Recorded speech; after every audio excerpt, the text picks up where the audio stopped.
Hi, and welcome back to HVAC Talk, Let's Be Real. My name's Renee, I'm one of the owners of LCS. And my name's Samantha, and I work here in the office. So today we're going to talk to you about recalls. Woohoo! Look at all of that mail that Yes. Samantha gets. So Samantha, tell us a little bit about what you were holding up there. So I help manage the fleet of vans here at LCS, and it seems like every couple months I get a big stack of mail. Here's all your vehicle recalls, whether it be seat belts, airbags, door latches. It can be any kind of thing. And every few months or so, a manufacturer will have a recall. Okay, so what that means for us is we have to take our vans to the dealership Yes. to get fixed, right? Yes, you got to call, set up an appointment, make sure they have the parts, get it scheduled, get it in, get the repair done. Okay, so it becomes pretty common. Everybody expects at some point to have a recall probably on a vehicle. So think about how much you spend on that vehicle, and recalls are they're kind of commonplace. They are, and they can be a headache too, because it's Yes. time out of your day that you have to. Go take care of this. Yes. Yeah, absolutely. Now, can recalls happen with HVAC equipment? It doesn't happen very often, but yeah, it can. It's a manufactured piece of equipment, just like any other. Just like a vehicle or something else. Absolutely. So as Samantha said, it does not happen very often at all, but it has. There's been a couple of true recalls in the past few years. Yeah, maybe 2 or 3. Yeah, so when that happens, we're going to give you a call. We're going to let you know what that is. Most likely, you'll receive something in the mail from the manufacturer as Yes. well that says, hey, this is happening. Expect a call from your HVAC company, and this will get taken care of. Is there any cost to the customer for a true recall? No, none at all. Okay, so we come out there, we take care of it, we say hello, we say goodbye, and Right. there you go. Yes. Okay, now what about on other parts that just fail? So say somebody has a new furnace, and within that first year, the second year, or the third year, is it common for parts to fail? No, it's not common, but it can happen.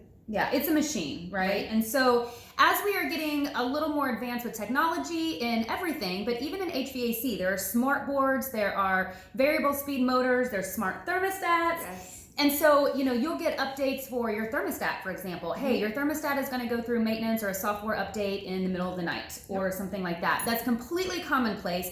True part failures can happen, but not super common. Now, if a part fails, Samantha, and it's not a true recall, what does that mean as far as cost goes for the customer? So that depends. Was your equipment registered when you bought it?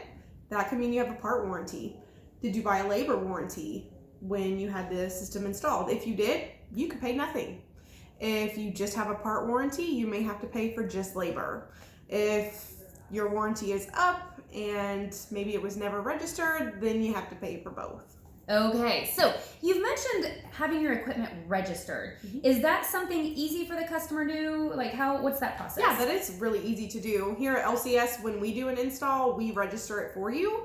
But if you have had it installed by someone else, you can go to that manufacturer's website and find out the information to get it registered. And it's just looking at the sticker to get the information of the model and the serial number, and then whatever else it may ask you for.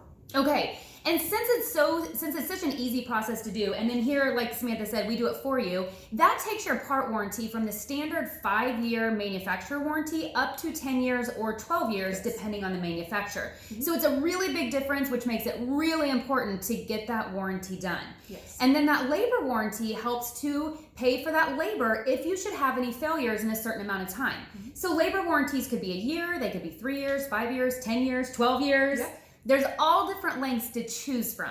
So just remember, if it's a true recall, like your car stuff, then there's no cost in that for you at all. If it's a part failure, while not common, it can happen. It is a piece of equipment. I will say we had a vehicle, a new van that we bought once, and 6 months later we lost a transmission. And so is that common? No. No, like that never happens. Can it happen?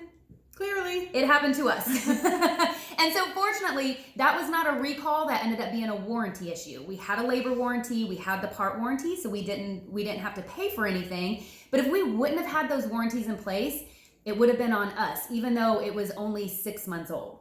Okay, so just keep that in mind as you're thinking about warranties with your new purchase. If you have any questions at all, or if you ever get something in the mail from a manufacturer that says, hey, there may be an actual recall, give us a call. We're happy to answer any of those questions. And of course, get that scheduled once those new parts are available. Absolutely. Okay. Well, I hope that gives you some good information about recalls and warranties. We hope you have a great week, and we'll see you next time on HVAC Talk. Let's be real.